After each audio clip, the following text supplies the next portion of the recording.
आता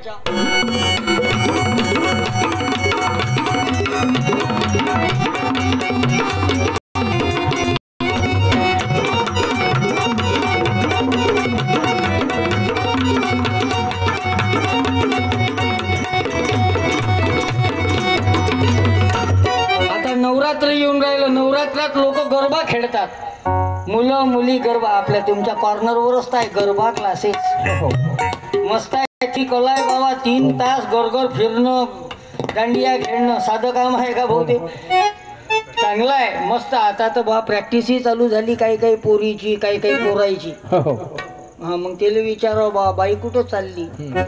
गरबा क्लास आहे. गरबा क्लास 7 वाजताचा, क्लास 7 वाजताचा राहते आणि हे घरून निघते 5 वाजता. आणि गरब्यामध्ये कधी घरोबा जमवते.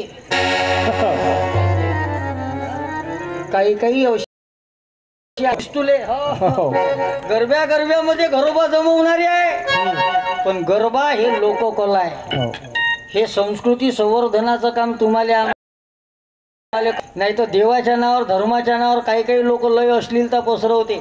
अशा लोकांपासून सावधान राहणं आवश्यक आहे. नाही त्या गरब्याच्या ढोलकीचाही आवाज मी खंजिरीवर काढून पाहिला. बजावर 1 मिनिट.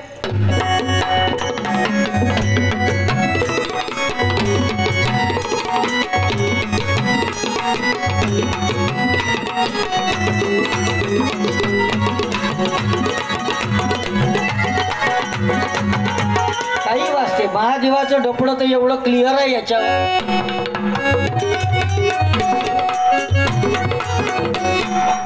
आता आजकाल हे डफडे कमी झाले वाजवणं. आमच्या घराजवळचे गेलो होतो आता आम्ही 20-25 जण नागद्वार पहिल्याच दिवशी. तर माझ्या घराजवळची एक बाई मोठ्यानं रडे. मग आम्ही 5-10 जण तिला समजावलं. म्हणलं काहून रडता? तर म्हणे काकाजी येतात म्हणे तुमच्या संग महादेव आले. म्हणलं आमच्या घरचे तर नाही रडत. म्हणलं तुम्ही काय रडताजी? म्हणलं अशी कोड्डा येल पाडे ते मोठ्या रडे का काही पाहायचं काम नाही. मग तिला गेलो आम्ही समजावलं. म्हणलं काकू कायले रडते? नाही म्हणे वापस याची गॅरंटी नाही म्हणे तेथून. म्हणलं बापा वापस याची गॅरंटी नाही तर मग जाते काय ते तर मरायला. म्हणलं ह्या पाठवतेस काय? आता इथं बसणारे 70% लोक महादेवाला जाऊन आले, नागद्वारला जाऊन आले.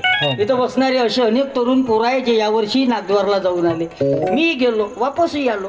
मग तेथं जाऊन गॅरंटी कोणाची नाही वापस याची. तर जे तेथं जाते गपई पेते. बापा कोठेही चालू होते जे पेणार. एका घराला मी विचारलं यावर्षी